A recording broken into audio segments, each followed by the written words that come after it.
ಹರೇ ಕೃಷ್ಣ, ಹರೇ ಶ್ರೀನಿವಾಸ. ಆಧ್ಯಾತ್ಮ ಬಂಧುಗಳೇ, ಇಂದು ಅಧಿಕ ಮಾಸದ ವಿಶೇಷತೆಯನ್ನ, ಮಹತ್ವವನ್ನ ತಿಳಿದುಕೊಳ್ಳೋಣ. ಯಸ್ಮಿನ್ ಮಾಸಿ ನ ಸಂಕ್ರಾಂತಿ ಸಂಕ್ರಾಂತಿ ದ್ವಯಮೇವ ಚ ಮಲಮಾಸ ಸವಿಜ್ಞೇಯ ಮಾಸಃ ಸ್ಯಾತ್ತು ತ್ರಯೋದಶ. ಅಂದರೆ ಯಾವ ಚಾಂದ್ರ ಮಾಸದಲ್ಲಿ ಸಂಕ್ರಮಣವೇ ಬರುವುದಿಲ್ಲವೋ ಅದಕ್ಕೆ ಅಧಿಕ ಮಾಸ ಎಂಬುದಾಗಿ ಹೆಸರು. ಇನ್ನು ಎರಡು ಸಂಕ್ರಾಂತಿಗಳು ಯಾವ ಚಾಂದ್ರ ಮಾಸದಲ್ಲಿ ಬರುತ್ತದೋ ಅದಕ್ಕೆ ಕ್ಷಯ ಮಾಸ ಎಂದು ಹೆಸರು. ಪ್ರತಿಯೊಂದು ಮಾಸಗಳಿಗೂ ಕೂಡ ಪ್ರತ್ಯೇಕವಾಗಿ ಅಭಿಮಾನಿ ದೇವತೆಗಳು ಇದ್ದಾರೆ. ಆ ಪ್ರತ್ಯೇಕ ಮಾಸಗಳಲ್ಲಿ ಮಾಡುವ ಎಲ್ಲಾ ರೀತಿಯ ವ್ರತ, ಅನುಷ್ಠಾನ, ಪುಣ್ಯಕರ್ಮಾಚರಣೆಯನ್ನ ಅಂತಹ ಪ್ರತ್ಯೇಕ ಮಾಸದ ಅಭಿಮಾನಿ ದೇವತಾ ರೂಪಗಳಿಗೆ ಅರ್ಪಿಸಬೇಕು. ಇದು ಶಾಸ್ತ್ರಸಮ್ಮತವಾದ ಆಚರಣೆ. ಆದರೆ ಈ ಅಧಿಕ ಮಾಸಕ್ಕೆ ಯಾರೂ ಅಭಿಮಾನಿ ದೇವತೆಗಳು ಮುಂದೆ ಬರುವುದಿಲ್ಲ. ಇದು ಯಾವ ದೇವತೆಗಳಿಗೂ ಬೇಡವಾದ ತಿಂಗಳು ಆಯಿತು. ಆದ್ದರಿಂದಲೇ ಇದನ್ನು ಮಲಮಾಸ, ತ್ಯಾಜ್ಯ ಮಾಸ ಎಂಬುದಾಗಿ ಕರೆದು ಈ ಮಾಸವು ಎಲ್ಲ ಶುಭ ಕರ್ಮಗಳ ತ್ಯಾಜ್ಯ ಮಾಸ ಆಯಿತು. ಇದರಲ್ಲಿ ಯಾವ ಯಾವ ಪುಣ್ಯಕರ್ಮಾಚರಣೆಯನ್ನ ನಾವು ಮಾಡಬಹುದು. ಅಧಿಕ ಮಾಸದಲ್ಲಿ ಯಾವುದನ್ನ ವಿಶೇಷವಾಗಿ ನಾವು ಮಾಡಿದರೆ ಶ್ರೇಷ್ಠವಾದ ಪುಣ್ಯಫಲ ಪ್ರಾಪ್ತಿ ಇದೆ. ಈ ಅಧಿಕ ಮಾಸ ಈ ವರ್ಷ 2026ರಲ್ಲಿ ಯಾವಾಗ ಪ್ರಾರಂಭ ಆಗ್ತದೆ, ಎಲ್ಲಿಯವರೆಗೆ ಇದೆ ಎಂಬ ಎಲ್ಲ ರೀತಿಯ ಅಧಿಕ ಮಾಸದ ವಿಶೇಷತೆಯನ್ನ ಈ ವಿಡಿಯೋ ಸಂದೇಶದ ಮೂಲಕ ತಿಳಿದುಕೊಳ್ಳೋಣ. ಬಂಧುಗಳೇ, ತಾವು ಇಲ್ಲಿಯವರೆಗೆ ನನ್ನ ವಿಶ್ವನಾಥ್ ಭಟ್ ಎಂಬ ಯೂಟ್ಯೂಬ್ ಚಾನೆಲ್ಗೆ ಸಬ್ಸ್ಕ್ರೈಬ್ ಆಗಿರದಿದ್ದರೆ ಆಗಿ, ಉತ್ತಮ ಆಗಿದ್ದರೆ ಲೈಕ್ ಮಾಡಿ, ನಿಮ್ಮೆಲ್ಲ ಬಂಧು ಮಿತ್ರರಿಗೆ ಶೇರ್ ಮಾಡಿ, ನಿಮ್ಮ ಪ್ರಶ್ನೆ, ಮೆಚ್ಚುಗೆ, ಸಂದೇಹಗಳನ್ನು ಕಮೆಂಟ್ ಮೂಲಕ ನಮಗೆ ತಿಳಿಸಿ. ಬಂಧುಗಳೇ, ಸಾಮಾನ್ಯವಾಗಿ 33 ತಿಂಗಳಿಗೊಮ್ಮೆ 3 ವರ್ಷಗಳ ಅಂತರದಲ್ಲಿ ಈ ಅಧಿಕ ಮಾಸವು ಬರುತ್ತದೆ. ಭಾರತೀಯ ಕಾಲಮಾನ ಪ್ರಕಾರ, ಪಂಚಾಂಗದ ಪ್ರಕಾರ, ಸೂರ್ಯನ ಚಲನೆ ಮತ್ತು ಚಂದ್ರನ ಚಲನೆ ಪ್ರಕಾರ ದಿನಮಾನವನ್ನ ಲೆಕ್ಕ ಮಾಡುವ 2 ಪದ್ಧತಿ ಇದೆ. ಈ ಸೂರ್ಯನ ಗತಿಯ ಪ್ರಕಾರ ಒಂದು ತಿಂಗಳಿಗೆ 30 ದಿನವು, ಚಂದ್ರನ ಚಲನೆಯ ಪ್ರಕಾರ ಒಂದು ತಿಂಗಳಲ್ಲಿ 29 ದಿನಗಳು ಬರುತ್ತವೆ. ಹೀಗೆ ವರ್ಷ ಪೂರ್ಣ ಆಗುವಾಗ ಪ್ರತಿ ವರ್ಷ 11 ದಿವಸಗಳು ಉಳಿತವೆ. 3 ವರ್ಷಗಳಿಗೊಮ್ಮೆ ಹೀಗೆ 30 ದಿನಗಳು ಉಳಿದು ಇದೇ ಅಧಿಕ ಮಾಸ ಎಂದೆನಿಸುತ್ತದೆ. 3 ವರ್ಷಗಳಲ್ಲಿ ಇದು ಉಳಿದ ದಿನ ಆದ್ದರಿಂದ ಇದರಲ್ಲಿ ಸಂಕ್ರಮಣವೂ ಇಲ್ಲದೆ ಇರುವುದರಿಂದ ಇದು ಅಧಿಕ ಮಾಸ ಎಂದೆನಿಸಿದ್ದು, ಈ ಮಾಸದ ನಿಯಾಮಕ ಸಾಕ್ಷಾತ್ ಪುರುಷೋತ್ತಮ ನಾಮಕ ಮಹಾವಿಷ್ಣುವೇ ಆಗಿದ್ದಾನೆ. 3 ವರ್ಷಗಳಿಗೊಮ್ಮೆ ಬರುವ ಉಳಿಯುವ 30 ದಿನಗಳನ್ನು ಜನರು ಯಾವುದೇ ರೀತಿಯಲ್ಲಿ ಸತ್ಕರ್ಮಾಚರಣೆ ಇಲ್ಲದೆ ವ್ಯರ್ಥ ಮಾಡಿಕೊಳ್ಳಬಾರದು. ಈ ಮಾಸ ಮಲಮಾಸ ಆದ್ದರಿಂದ ಯಾವುದೇ ವಿವಾಹ, ಗೃಹಾರಂಭ, ಉಪನಯನಾದಿ ಶುಭ ಕರ್ಮಗಳು ಇಲ್ಲದ ಕಾರಣ ಈ ಮಾಸವನ್ನ ಎಲ್ಲರೂ ತಿರಸ್ಕರಿಸಿ ವ್ಯರ್ಥಗೊಳಿಸಬಾರದು ಎಂಬ ದೃಷ್ಟಿಯಿಂದ ಸಾಕ್ಷಾತ್ ಭಗವಂತನೇ ಇದರ ನಿಯಾಮಕನಾಗಿ ಪುರುಷೋತ್ತಮ ರೂಪದಿಂದ ಇದ್ದಾನೆ. ಹಾಗೆಯೇ 3 ವರ್ಷಗಳಲ್ಲಿ ನಾವು ಮಾಡಿದ ವ್ರತ, ಪೂಜೆ, ಧರ್ಮಾಚರಣೆ, ಜಪ, ತಪ, ಅನುಷ್ಠಾನ, ದಾನ, ತೀರ್ಥಕ್ಷೇತ್ರ ಸಂಚಾರ ಮುಂತಾದ ಉತ್ತಮ ಕರ್ಮಗಳಲ್ಲಿ ಯಾವುದೇ ವ್ಯತ್ಯಯ, ಲೋಪದೋಷಗಳು ಬಂದಿದ್ದರೂ ಈ ಅಧಿಕ ಮಾಸದಲ್ಲಿ ಮಾಡುವ ಸತ್ಕರ್ಮಾಚರಣೆ ವಿಶೇಷತೆಯಿಂದ ಎಲ್ಲ ದೋಷಗಳು, ಲೋಪಗಳು ಕೂಡ ನಿವಾರಣೆಯಾಗಿ ಭಗವಂತನ ಪೂಜೆ, ಆರಾಧನೆಗಳಿಗೆ ಎಲ್ಲಾ ಸಮಯಕ್ಕಿಂತಲೂ, ಎಲ್ಲಾ ಮಾಸಕ್ಕಿಂತಲೂ ಅತಿ ಹೆಚ್ಚಿನ ಫಲವು ಪ್ರಾಪ್ತಿಯಾಗುತ್ತೆ ಎನ್ನಲಾಗುತ್ತದೆ. ಅದಕ್ಕಾಗಿ ಇದನ್ನ ಅಧಿಕ ಮಾಸ ಎಂದರೆ ಇದರಲ್ಲಿ ಮಾಡಿದ ಎಲ್ಲಾ ಪುಣ್ಯ ಕರ್ಮಾಚರಣೆಗಳಿಗೆ ಅತ್ಯಂತ ಅಧಿಕ ಫಲ, ಅಧಿಕಸ್ಯ ಅಧಿಕಂ ಫಲಂ ಎಂಬುದಾಗಿ ಆಗಿದೆ. ಇನ್ನು ಮಲಮಾಸ ಎಂದರೆ ಎಲ್ಲಾ ರೀತಿ ಪಾಪ ಪರಿಹಾರಕ ಮಾಸ, ಮಲ ಅಪಹಾರ ಮಾಸ.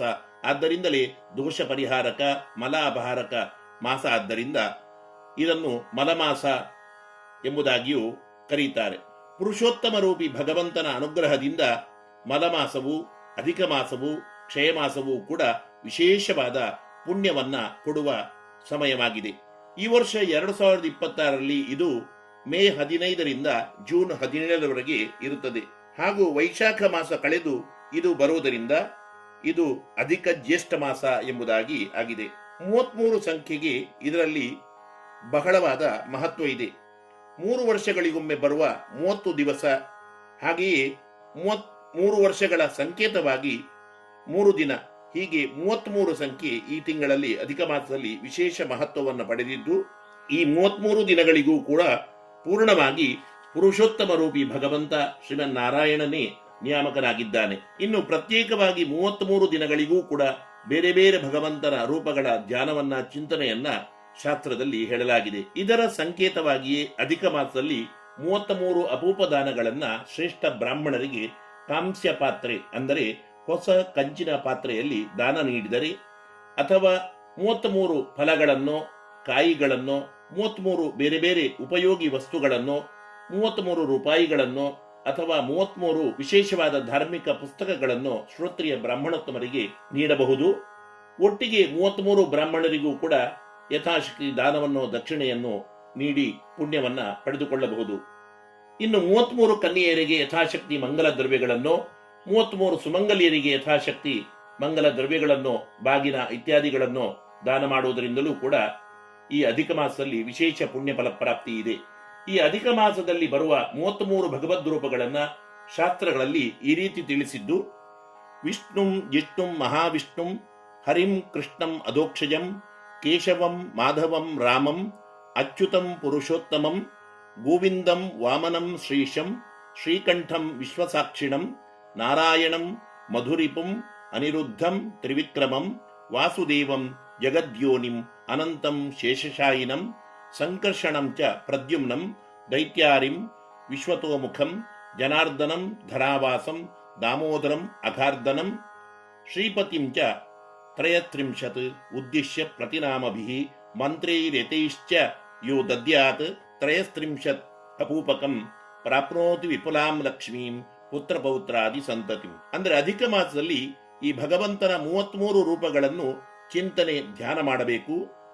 ವಿಷ್ಣು, ಜಿಷ್ಣು, ಮಹಾವಿಷ್ಣು, ಹರಿ, ಕೃಷ್ಣ, ಅಧೋಕ್ಷಜ, ಕೇಶವ, ಮಾಧವ, ರಾಮ, ಅಚ್ಯುತ, ಪುರುಷೋತ್ತಮ, ಗೋವಿಂದ, ವಾಮನ, ಶ್ರೀಶ, ಶ್ರೀಕಂಠ, ವಿಶ್ವಸಾಕ್ಷಿ, ನಾರಾಯಣ, ಮಧುರಿಪು, ಅನಿರುದ್ಧ, ಪ್ರದ್ಯುಮ್ನ, ತ್ರಿವಿಕ್ರಮ, ವಾಸುದೇವ, ಜಗದ್ಯೋನಿ, ಅನಂತ, ಶೇಷಶಾಯಿ, ಸಂಕರ್ಷಣ, ಪ್ರದ್ಯುಮ್ನ, ದೈತ್ಯಾರಿ, ವಿಶ್ವತೋಮುಖ, ಜನಾರ್ದನ, ಧರಾವಾಸ, ದಾಮೋದರ, ಅಗಾರ್ಧನ, ಶ್ರೀಪತಿ ಎಂಬುದಾಗಿ ಅಪೂಪದಾನವನ್ನ ಕೊಡುವಾಗ ಈ 33 ಭಗವದ್ ರೂಪಗಳಿರುವ ಮಂತ್ರವನ್ನ ಅವಶ್ಯವಾಗಿ ನಾವು ಹೇಳಬೇಕು. ಇನ್ನು ಅಧಿಕ ಮಾಸದಲ್ಲಿ ಯಾವ ಯಾವ ಶುಭ ಕರ್ಮಗಳನ್ನ ನಾವು ನಡೆಸಬಾರದು, ಯಾವ ಯಾವ ಪುಣ್ಯ ಕರ್ಮಾಚರಣೆಗಳನ್ನ ನಡೆಸಿದರೆ ಶ್ರೇಷ್ಠವಾದ ಪುಣ್ಯಫಲ ಪ್ರಾಪ್ತಿ ಇದೆ ಎಂಬುದನ್ನು ಕೂಡ ನಾವು ತಿಳಿದುಕೊಳ್ಳೋಣ.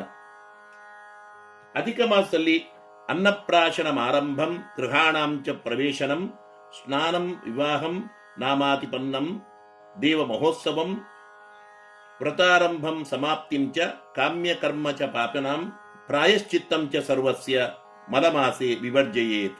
ಅಂದರೆ ಗೋದಾನ, ಭೂದಾನ, ತುಲಾಪುರುಷಾದಿ ಮಹಾದಾನಗಳು, ಮಹಾಯಾಗ, ತೀರ್ಥಕ್ಷೇತ್ರ ಯಾತ್ರೆ, ನೂತನವಾದ ತೀರ್ಥಕ್ಷೇತ್ರ ಯಾತ್ರೆ, ದೇವಾಲಯ ನಿರ್ಮಾಣ, ಉದ್ಯಾನ ನಿರ್ಮಾಣ, ಕೆರೆ ಕಟ್ಟಿಸುವುದು, ಬಾವಿ ತೋಡಿಸುವುದು, ಉಪನಯನ, ಸನ್ಯಾಸ ಸ್ವೀಕಾರ, ಚೌಲ, ವಿವಾಹ, ಪಟ್ಟಾಭಿಷೇಕ, ಗೃಹ ಪ್ರವೇಶ, ನಾಮಕರಣ, ಇನ್ನು ಮಹಾಪಾಪಗಳಿಗೆ ಪ್ರಾಯಶ್ಚಿತ್ತ ರೂಪವಾದ ಮಾಡುವ ಯಜ್ಞ ಯಾಗಾದಿಗಳು, ಷೋಡಶ ಸಂಸ್ಕಾರಗಳು, ಇವುಗಳನ್ನೆಲ್ಲ ಅಧಿಕ ಮಾಸದಲ್ಲಿ ನಾವು ಮಾಡಲೇಬಾರದು ಎಂದು ಮುಹೂರ್ತ ಧರ್ಮಶಾಸ್ತ್ರ ಎಚ್ಚರಿಸುತ್ತದೆ.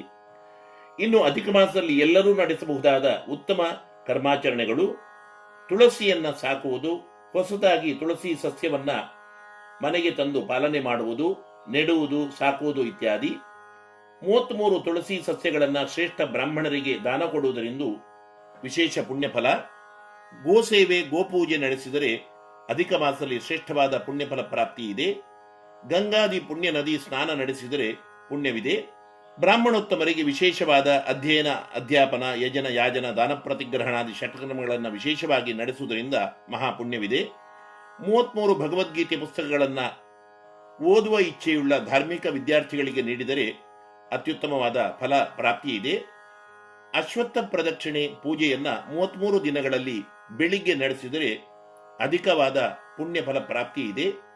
ಇನ್ನು ಅಧಿಕ ಮಾಸದಲ್ಲಿ ಪ್ರತಿ ದಿವಸವೂ ಕೂಡ ಸುಮಂಗಲಿಯರು ಸಂಜೆ 33 ಹರಿದಾಸರ ಭಜನೆ ಸಂಕೀರ್ತನೆಗಳನ್ನು ಹೇಳಿದರೆ ವಿಶೇಷ ಪುಣ್ಯ ಫಲವಿದೆ. 33 ಕೀರ್ತನೆಗಳನ್ನ ಒಂದೇ ದಿವಸ ಒಂದೇ ಸಲ ಹೇಳಲು ಸಮಯ ಸಿಗದಿದ್ದರೆ ಪ್ರತಿ ದಿವಸ ಒಂದೊಂದು ಕೀರ್ತನೆಯಂತೆ 30 ದಿನಗಳಲ್ಲಿ 33 ಕೀರ್ತನೆಯನ್ನು ಹೇಳಿ 33 ದೇವರ ರೂಪಗಳಿಗೆ ಇದನ್ನು ಅರ್ಪಣೆ ಮಾಡಿದರೆ ಜೀವನವೇ ಸಫಲವಾಗುತ್ತದೆ, ವಿಶೇಷವಾದ ಪುಣ್ಯಫಲ ಪ್ರಾಪ್ತಿಯಾಗುತ್ತದೆ. ಈ ಅಧಿಕ ಮಾಸವನ್ನ ಎಲ್ಲ ಸಜ್ಜನರು ಕೂಡ ಸಾರ್ಥಕ ಪಡಿಸಿಕೊಳ್ಳಿ ಎಂದು ಹೇಳುತ್ತಾ ಅಧಿಕ ಮಾಸ ನಿಯಾಮಕನಾದ ಪುರುಷೋತ್ತಮನ ಚರಣಾರವಿಂದದಲ್ಲಿ ನನ್ನ 2 ಮಾತುಗಳನ್ನ ಅರ್ಪಿಸುತ್ತೇನೆ. ಜೀವೇಮ ಶರದಶತಂ, ಜೀವೇಮ ಶರದಶತಂ.